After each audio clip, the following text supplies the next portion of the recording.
She had everything the world could name: a penthouse of glass above the river, art that cost more than entire neighborhoods, and applause that folded neatly into the lining of her evening gowns.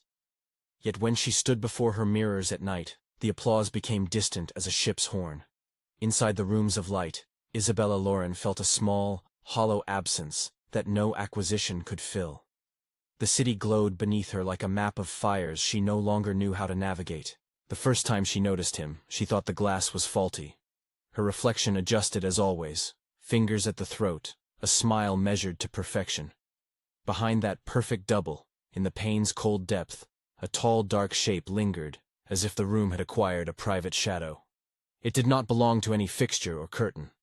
The glass held him as if it had learned how to remember a face it had never known. "You live beautifully, but not truthfully," he said, and the sound seemed to come from the margin of her sight rather than her ears. She did not scream. Surprise shaped itself into curiosity instead, the gentle, dangerous kind that unsettles a woman used to being admired rather than known. He did not step toward her. He lived in the hesitant space between her image and the glass, where light faltered. When she blinked, the figure blinked a heartbeat later, as if following a rhythm she could not yet hear. If this kind of dark, slow romance moves you, stay with me and subscribe for more stories like this. After that night, glass began to betray other truths. At a gala beneath a dome of crystal, she would catch him in the mirrored panels, watching the way she tilted her head to hide a tremor. In a museum that closed at midnight, their silhouettes crossed in the display cases as though the artifacts themselves had found a keeper. On a bridge at dawn, while fog stitched the river to the sky, two shadows leaned on the railing. Her hand rested on cool metal, and wherever she looked, his reflection was already there to make her visible. He never spoke of himself. His words were small, precise, like notes slipped under a door. "You dress for eyes you borrowed. They applaud the idea of you, and not the person who waits under the gowns." When he did place a sentence on her skin, it sounded less like an accusation and more like a confession she had been denying to herself. People noticed. Meetings were left with curt apologies. Agents and lovers, accustomed to arrangements and rehearsed intimacy, found their places at her table uncomfortably warm and then empty. Her assistant called late, voice sharp with worry. "Isabella, are you all right? You haven't slept." She sent polite replies, and then hung up and watched her reflection until the city below blinked awake. Night became a gallery of thresholds.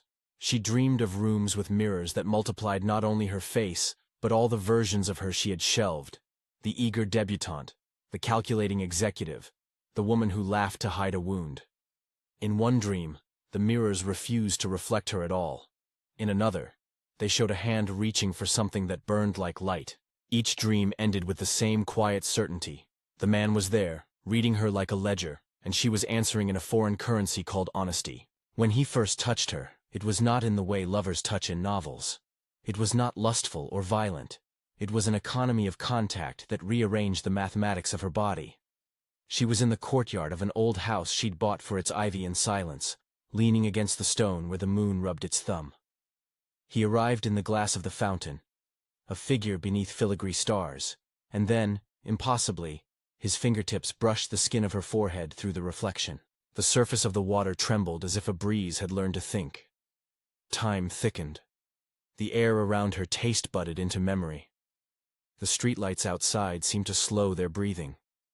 Where his touch rested, Isabella felt an opening like a seam unzipping, not a wound but a hollow being filled, a knowledge that stitched her loneliness to its root and left a small, bright ache that was not pain. Her reflection in the fountain held for a long second too many. It showed beneath the practiced expression a woman shedding the habits she had worn like formal gowns. He warned her once, in a voice that sounded like glass moving in an old house. "There is a side where names are feathers," he said. "You will not carry the ones you have now." She said, quietly and without theatricalism, "I've already lost the ones I would have given away. Tell me how to keep what matters." That was the pact. In his eyes, if the word could be used for the dark hollows the pains made, there was no hunger, only a kind of patient recognition. He did not promise shelter or salvation. He showed a possibility, to be named by someone who did not look away, to be present in a space where pretense dissolved. It required something from her. He called it renunciation. She thought of it as giving up the costumes that never fit. The city's chatter rose and fell like an indifferent tide while she withdrew. Invitations went unanswered. Paparazzi found photographs of an empty dinner table. A profile in a glossy magazine called her an enigma wrapped in silk, and she let the word sit on her tongue like a coin she no longer wanted to spend. Her choices were not sudden. They were an accumulation of small, unsaid goodbyes. To colleagues, to lovers, to the public face that had been her armor. Each goodbye made room for a certain hunger. In the room that was neither holy dream nor holy day, he finally offered her the threshold. It was a space built of mirrors. Not the flat ones she knew, but panes that curved and layered, catching light like a river caught in glass. Standing there, she could see herself multiplied into 10, 20 selves, each with a different expression. He stepped up to her in one of the reflections and placed his hand lightly over her mouth. The gesture was a benediction. "You must let your name fall from your tongue," he said. "You must leave the shape you were assigned and become a weightless promise." She closed her eyes. In that shutting she heard the city's hush fold into the long sound of the river. She thought of the nights spent in rooms full of applause that could never reach this small, true pain inside her chest. "I want truth," she said. It was not a plea. It was a ledger, balanced at last. The passage itself was intimate and brief. He kissed her forehead as one might kiss a photograph before setting it on a shelf. The kiss did not mark the skin so much as the outline of the self. Her reflection stuttered, then slid, as if the glass were water, and she had learned how to walk through it. Light folded into her like a curtain closing on an actor who had finished a role. She felt her name loosen, not like loss, but like a ribbon untied. Outside, the city continued on its axis of small violences and tender neglects. News anchors read statements and speculated. There were hashtags and sketchy eyewitnesses who claimed to have seen a woman step into a limousine that became a shadow.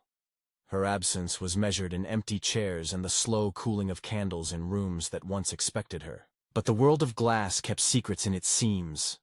In mirrors across town, in cafes where strangers held phones like small altars, in elevators, in the living room glass of an old couple who still polished their tea set, people would sometimes hold their gaze a little too long. They would feel, without knowing why, a warmth rise behind the sternum, as if someone had placed a palm there and named them. A reflection, in the moment it decided to hold, seemed to hesitate, and then smile with recognition not meant for the eyes. He did not stay to be explained. He remained the space where light failed to lie, the watcher who did not wear a human name. When someone later tried to pin a history to him, an old myth, a convenient superstition, the pains refused the story. He was less a legend than an entrance, a proof that an affection could exist that altered the terms of being without fitting into any language designed to contain it. People keep telling versions of Isabella's last night, but the truth is simple and strange. She left the life that taught her how to measure herself by other people's measurements and stepped into a different grammar. The city learned to continue without her heartbeat in its orchestration, but every so often a person standing too long before a mirror will feel their chest warm, as if someone else had passed through them and left a light on. He was not human. That at last was all that could be said with certainty and with tenderness, the most honest sentence the glass ever held. If this story haunted you, share it with someone who loves the quiet ache of strange love, and follow for more tales that move like midnight light across a river.